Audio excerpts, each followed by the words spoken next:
Okay, there, folks. Um, in podcast land, this is Pete and Alice. Hey, Alice. Hi. And we're sharing our insights again, our experiences again. And, the topic today seems to be moving towards, kind of coping with loss. And I don't really want to say moving on, but in a way it is moving on, moving forward, putting the love that we had for our spouse and now the loss, kind of letting it mellow into part of our past where we now see a future. I think that's it more than anything. I'm starting to feel fortunate, happy, gratified, a lot of good things. I felt closer to people over this last year. I like what you said about accepting the loss and then moving forward. Yeah.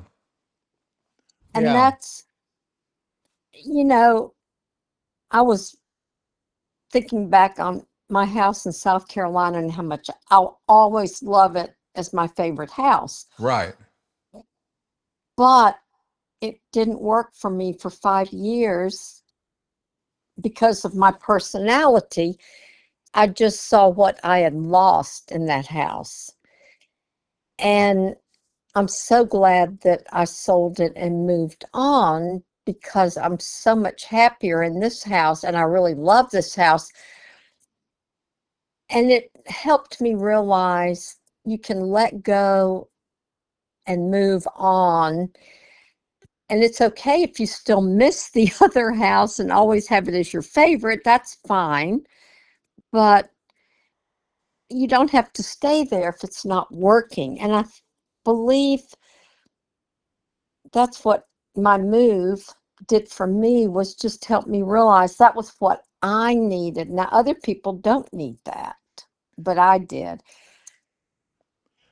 But it's a great point. It's a great observation of yourself because this home that I'm in now, this was Tess and mine home that we picked out, that we, shopped around or whatever the thing is. That we have the memories of making this decision to live here. And it was huge. I then don't have the desire to leave. Ironically, I think I'm just, here again, Alice, I feel so damn lucky that we made this decision when we did. And we had these 15 years together here because if we had stayed, where in our former house, which was our dream house at the time, and then Tess says one day, I am not spending the rest of my life in Inman, South Carolina, and it was just so funny, some things that you remember, that just funny stuff, and so she's exactly right though. She's exactly right because we moved on together, but I'm very happy here now without her. I'm not happy because she's not here, but I haven't felt that need to leave. I did go through a lot of saying goodbye by donating her clothing. And that was a pretty emotional experience. But like I said, with the people I've been working with recently, I hear their stories and I feel so empathetic. I feel sympathetic and empathetic. I identify with it, and yet I find myself feeling so fortunate that I'm here now and that I had what we had together. And now, dare I say it, I am moving on, not in a mean or spiteful way, but still. Well, it's like my cousin said, when you marry or live with someone, you become a couple. Right. And so you're experiencing life with yourself more. Right. You're with other people, but you're getting to know yourself at this time in your life, and you're not part of a couple anymore.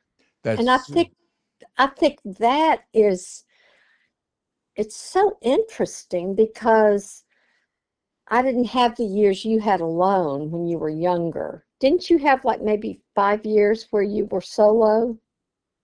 No, not really. I mean, as far as no girlfriends or something, no. Ironically, gosh, that Well, I meant, shifted things, but I did want to. But yeah, okay, let me answer your question. Um, no, ironically, I feel kind of why I think I was kind of determined at this point, with test passing, that I did want to figure out how to live on my own successfully because I felt when I looked at my past, I kind of leapfrogged from one girlfriend to the next, just like jobs. I was never really without a job. And quite honestly, I mean, and that was a very purposeful thing.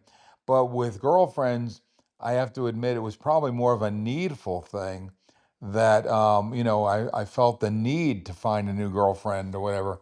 And I didn't want to feel that way. I wanted to just say, just let go and figure out how you can be your own best friend for a while. And ironically, that has led me to having female relationships, friends relationships that I feel very good about. And I'm being honest, I love love. I think I said this before, I'm saying it again. I want to be in love again. I want to love somebody. And it just makes me feel good. Go ahead. and I read recently somewhere, if you don't love yourself, it's Right. harder to love others.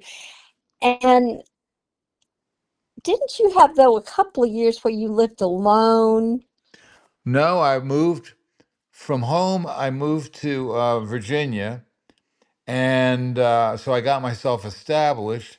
But then, young lady came. My girlfriend came to stay with me for several months, and then that started to grind. And boy, I think back, how did she even survive it? But she was very homesick and everything. So Alice, she went home to her home, and I went on to join up with you guys. I came Oh, down. Yeah, wow. I you didn't realize yeah, that. you gave me places to apply for jobs, and I applied. I got one, and next thing you know, the three of us were out there shopping, and I landed this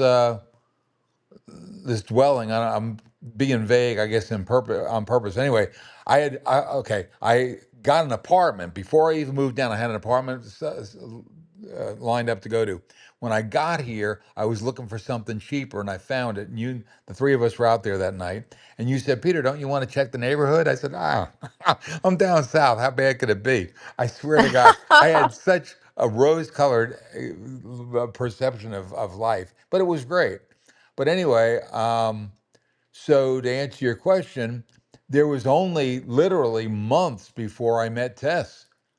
I mean, I got my job in September. We were married in May. So how many months is that? I mean, so we were kind of instant karma. And it seems like a long time when you don't have a girlfriend. It seems like a long time, but in reality, that's why I say, looking back, I realized no, I hardly had any time alone. And I feel like that's a healthier. I think you need to be alone. I do agree with what you just quoted. I do agree that whether you love yourself, because that sounds kind of whatever, narcissistic. I don't want to be a narcissistic, son of a bitch. But I do think that if you seek love only out of your own needs and insecurities, I don't think that's a good thing. No, You know? no, exactly. And getting to know yourself, living with yourself, and Yeah. becoming a whole person, Right. and then meeting people Right. and dating, And I think accepting is, yourself. yes. Accepting D- yourself. That's the hardest thing to do, I think. I have to say that I, when I make a mistake, I just laugh and go on. That's what you were saying. And Yeah. yeah, it's just more I'm easier on myself. I'm not hard on myself like I was when I was younger. Exactly. Right. So much harder on myself and critical and short with myself. That's something I didn't expect. And I don't know what makes a person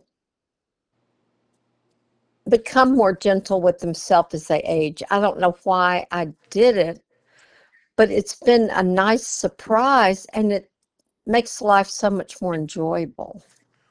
Well, it does. And I think it makes you a more, dare I say, a more desirable person because if if you meet somebody, male or female, but if you meet somebody, I mean, everybody wants to be needed, I think. I mean, I'm not pretending that I don't want to feel loved and needed because I do.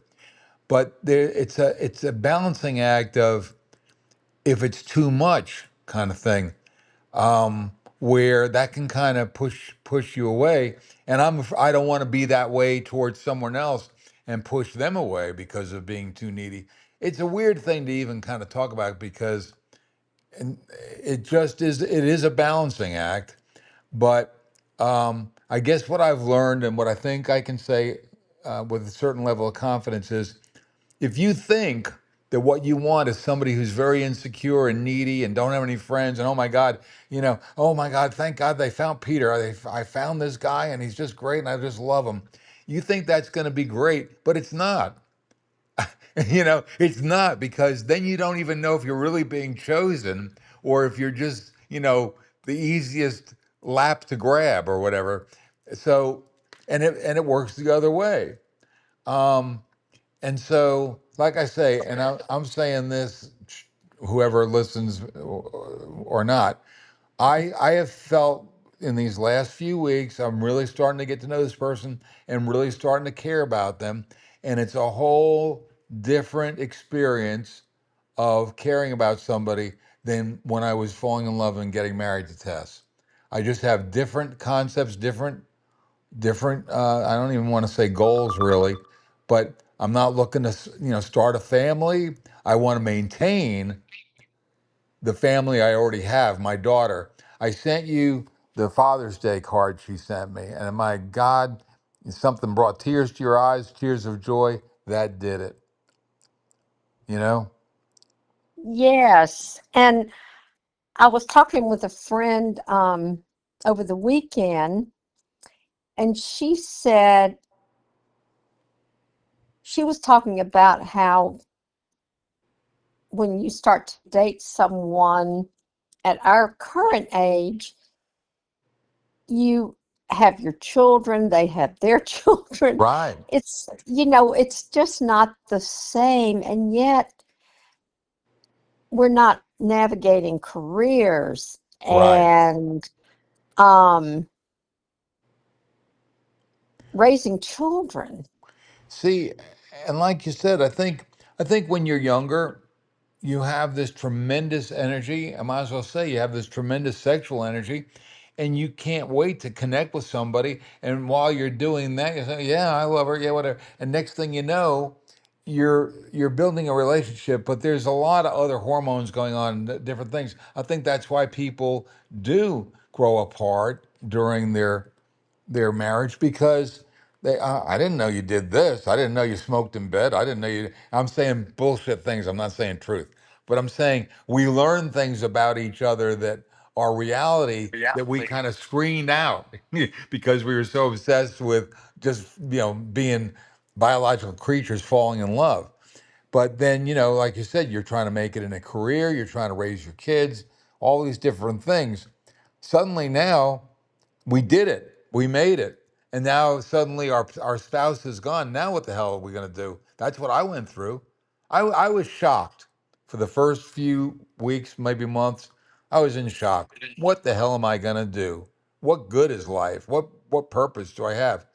But what I did, I found purpose. I found purpose with hospice, and I found purpose with you, being your friend. And like I said, with the guy I just went hiking with, purpose with him to be his friend, to go hiking again. And it's been great. Like I said, I feel very fortunate. And yeah, so that's it. And I am lucky. I might as well say that too. Hell yeah, I'm lucky. But if anybody is listening to us, and if we are imparting any kind of wisdom, I would just say, hang in there. Hang in there because you will grow. I don't want to say things like, you'll get over it. I'm not saying that at all. But I'm saying if you hang in there and give yourself a chance, there's a pretty good chance you'll survive and you'll learn to love again. And Yes, and enjoy the adventure of the new life you have. It's a whole new adventure. And I think we've talked about this before. Our spouses don't get to experience what we're experiencing because they went before us. right, right. That's true. And even though it's been hard, grieving, going through all these changes and,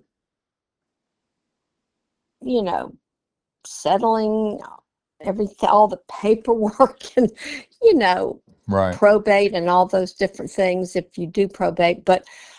Um, but then if you told me at my age I would be dating and having so much fun, I You would have wouldn't believe thought, it. what? Right. Yeah, Exactly. Well, if it's okay, I'm going to comment on your life a little bit, Alice, because as an observer, as your friend who's known you all these years, you you're a grown up. You've had a full career. You've got two grown boys now that you devoted your entire life energy to raising. They're now, launched and like you said, thriving in their own way with their own life. And but the beauty of it is, Alice, you're not you're not you're still a part of their lives. You're very much a part of their lives, and they are part of your life. And you've been able to do that and navigate that with a new significant other, with a new love. And I know, and I would ask you to talk about that, in your part. But I'm just saying, as the person who's observing it, I think that's a huge accomplishment that your sons are mature enough to understand their mom is still a person. She's mom, but she's also a person. I think it's great. And well, my that's daughter, true. I hadn't thought about it that way, but well, my daughter's kind of given me permission that way, and I'm going to be very delicate about it, and I'm going to be aware of, what I'm doing has an impact on her. But, she said, Daddy, I don't want you to be alone. That was a very powerful statement that she made. yes, that was very mature. Yeah. And giving. Yeah. And then she wrote me It's this not most, about her. right. And then she wrote me this just most beautiful Father's Day card, and I tease her about she's not much with words. She she answers a big long text I sent with like a little heart or something. But boy, when she spoke her heart in this card, it just brought tears to my eyes. And I think what I feel so good about is I shared that card with my new person already. My new person is not trying to take over and not trying to compete with my past. So far, she's been very supportive and understanding. And that makes me feel good about the whole thing, you know? Definitely. And when you talk about your boyfriend, yeah, boyfriend, girlfriend, when you talk about your boyfriend meeting up with your son to do things, that's phenomenal, Alice. That's phenomenal. That's great. It's very nice. It really is. And I'm just grateful that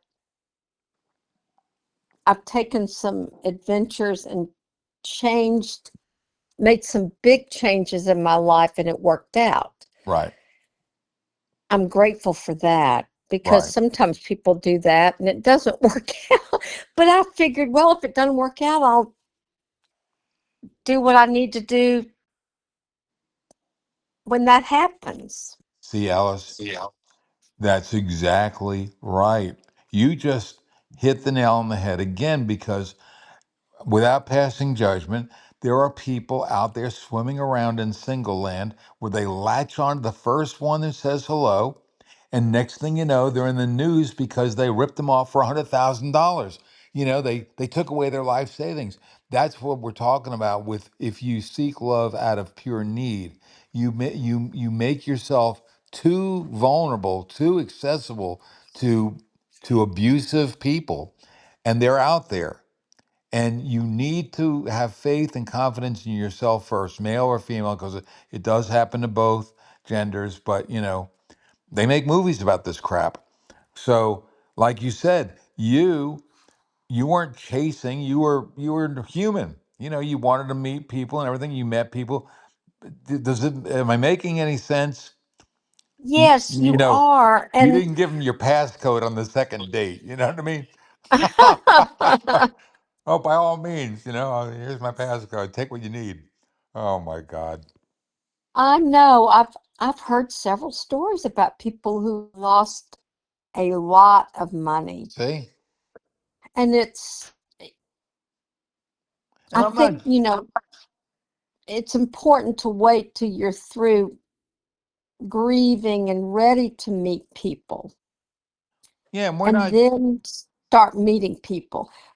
But it's a different timeline for everybody. it's a different timeline.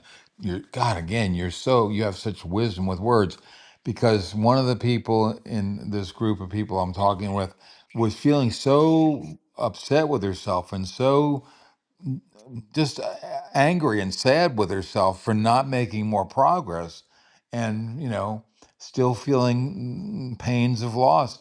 And I said, don't think that way about yourself. It's okay. I quoted a book, a title of a book. It's okay, you're not okay. It's okay. Because there is no real timeline. It's your personal experience timeline.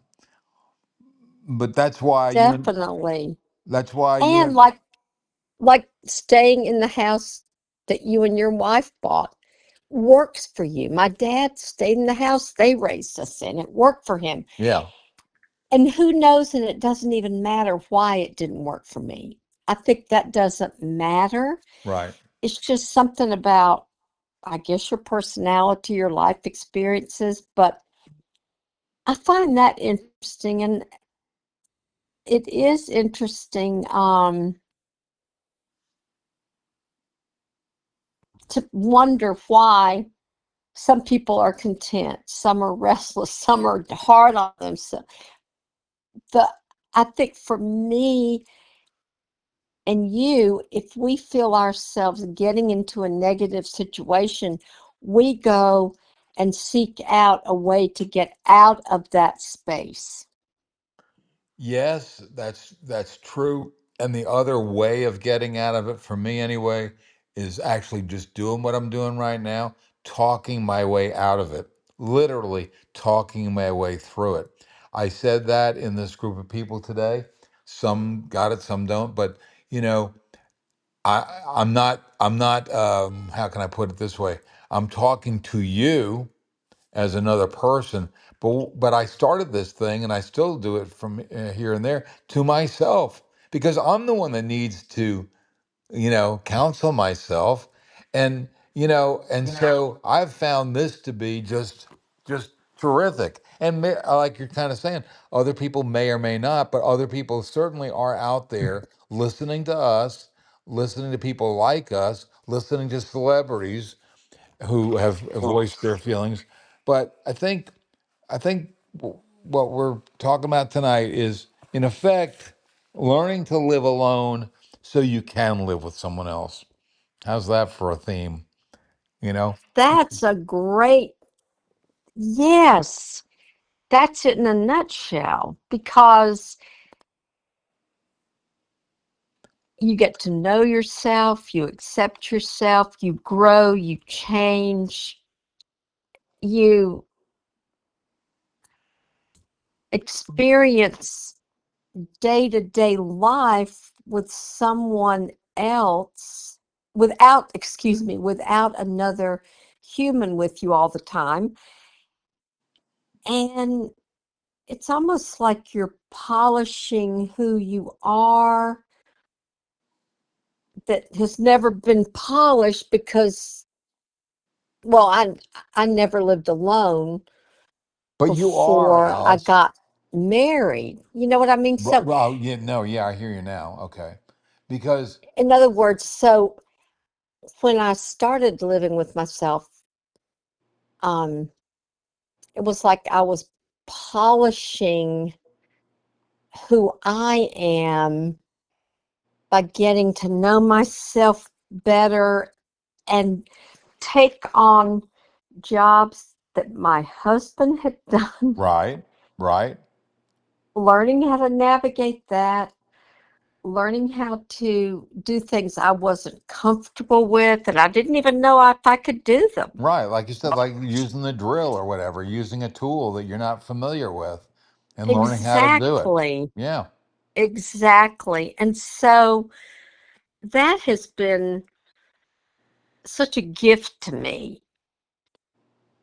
I think that, yes, it's a gift. Like, well, gosh, now I'm stumbling again, but yeah, it's a gift to you because you, like you said, when we kind of look back of so many years, you went from college to marriage, college living together to marriage, which is wonderful, which is great. But see, that's kind of what I'm saying. In the biological order of things, that was the right thing to do.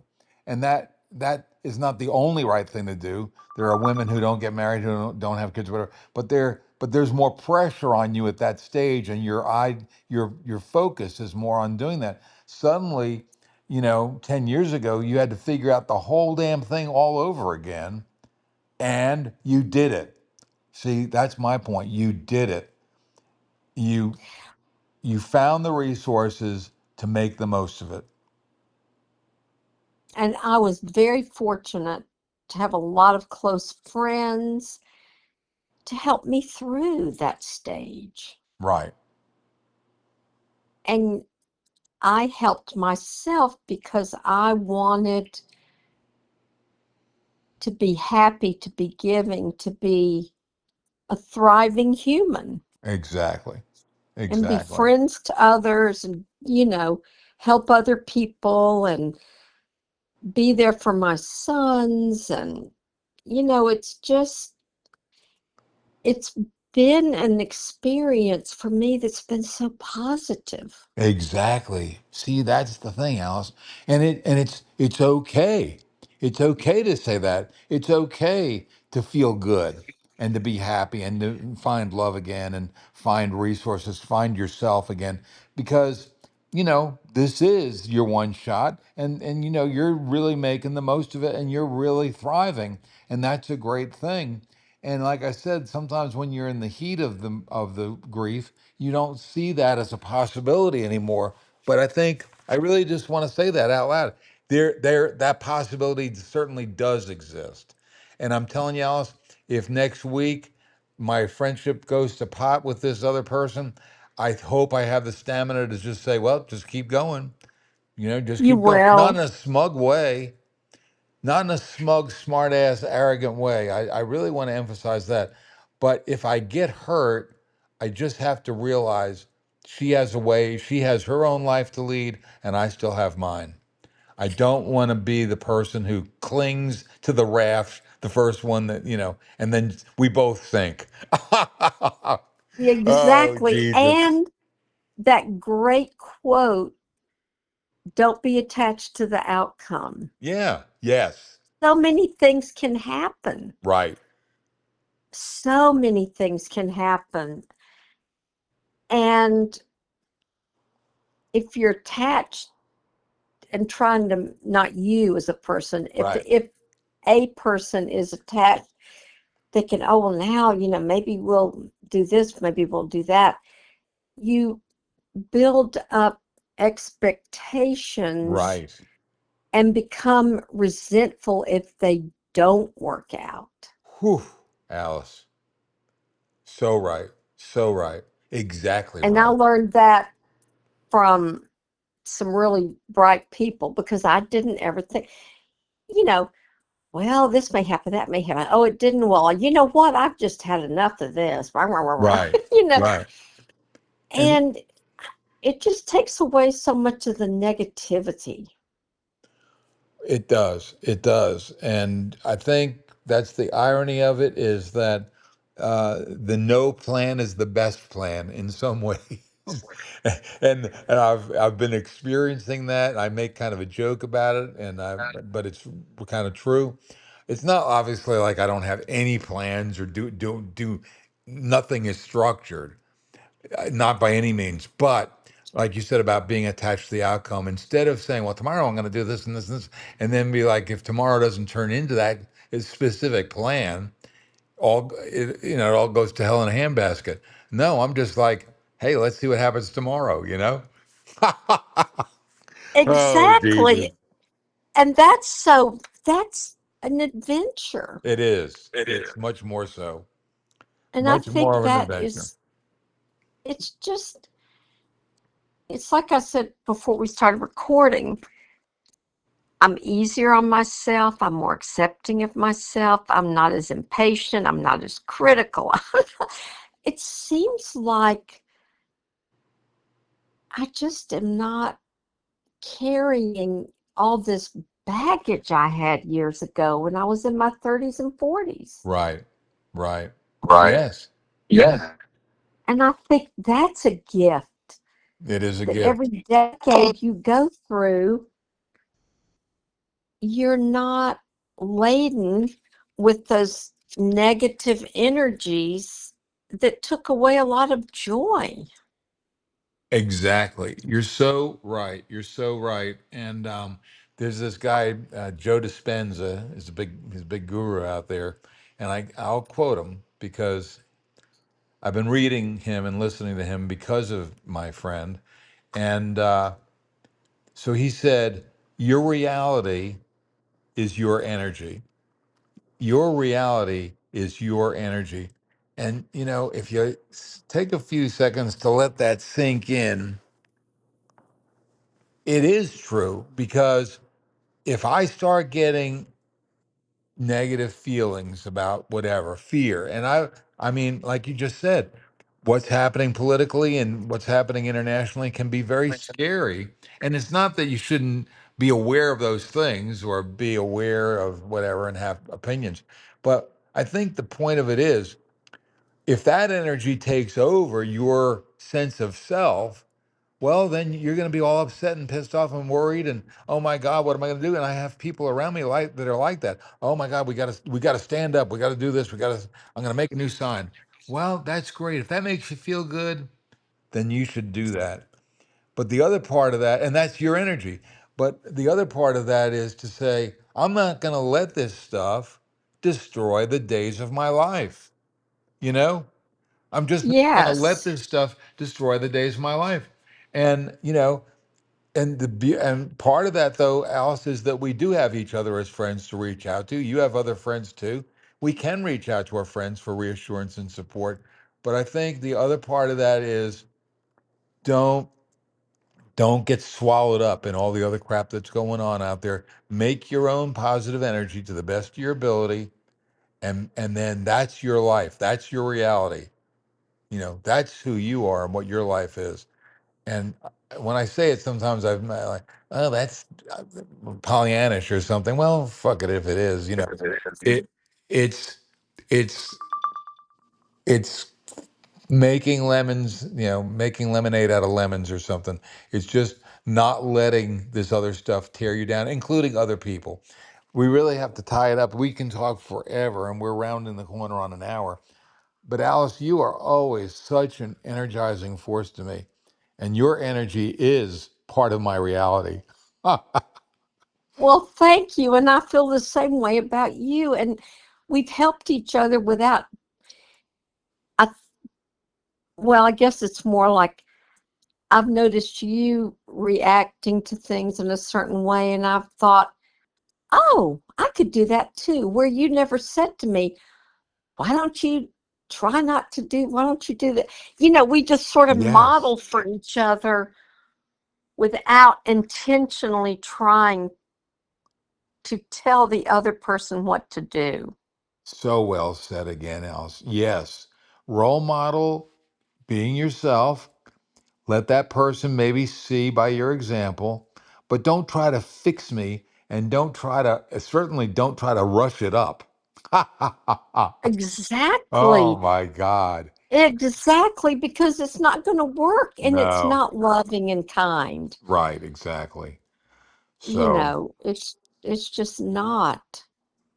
Alice, this is why you said we should do this podcast. I'm thrilled we're doing it. I do think we are helping each other, and I do think we have certain words of wisdom to share with others. And thank you for being here. Thank you for sharing Well, your you space. too, and thank you for doing all the tech work with this. And it's just another part of our adventures, There you you go. know. It's just wonderful. And I think too that we're so grateful, and I think gratitude is a really important part. Like you were saying earlier, how great I'm so grateful every day. And today I was telling a friend that, and she said, "Well, what are you grateful for?" And I rattled off 6 things in no time. See, just in the No tone, time at all. just in the tone of your voice. What are you grateful for? People can be envious of that, and they can be jealous of that, or they can be skeptical of that. They can try to steer you down or steer you away from what you've just tried to say. And you just, like you said, I'm not bragging about how damn happy I am and lucky I am. Oh, I'm not bragging, and I'm not saying get over it. Be happy too. But there's a certain element of just like you're saying, gravitate if you can towards the good parts of your life and let people follow or not. Let them make their own decisions. I got to run. You hear who's crying now? Let's see. Oh, it's time for a walk. It's Dinger. Yeah, he says, I got to go, Daddy. You've done enough jabbering. Oh, my God. Alice, I love Well, you. have fun. Love you All too. right. We'll talk again soon. Okay, great. Bye Bye bye for bye. now.